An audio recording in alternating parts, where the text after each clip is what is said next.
Yeah. So what does it really mean to have a non-budget movie? There was no investors behind it, and I tried to make it for no money. I used very simple devices to capture the sound and cameras, and that one of them, a friend of mine had a camera, and I bought another one just like it, and then after we filmed, we returned it to the store and got our money back. So by using the really small devices, it allowed us to capture things that we otherwise would not have been able to. Working with the kids, if there was a big camera setup, Johnny was 2, it would have been intimidating and he wouldn't have behaved naturally. And also we filmed in train stations, which you need permits to film in, and because we were just using small cameras, nobody questioned us. So it allowed us freedom to film anywhere, and it also gave the kids a chance to act naturally and just forget the cameras were even there, and we were able to move through the streets easily, and it was the only way to make that film.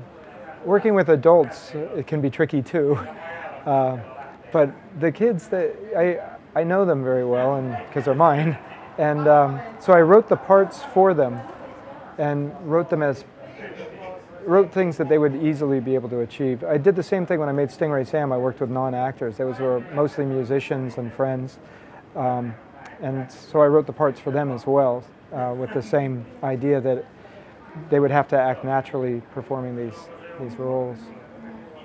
Oh, when they grow up, I hope they love it. I think they will.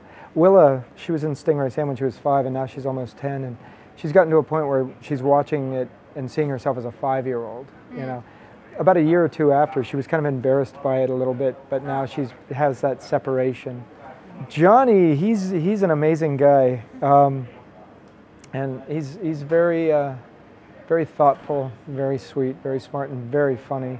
And when he watches it now, he doesn't really care to watch it. It doesn't really impress him at this point. He doesn't even understand what he's saying in the film, so it's not really his thing.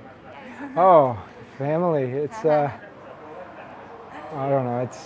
That's hard. That's a hard one to answer. They're the most important thing to me. You know, when on people's gravestones, they probably do it here, but in America, you know, they never say great architect or anything. They always say loving father and loving husband. You know, because in the end, that's really what's most important. Yeah.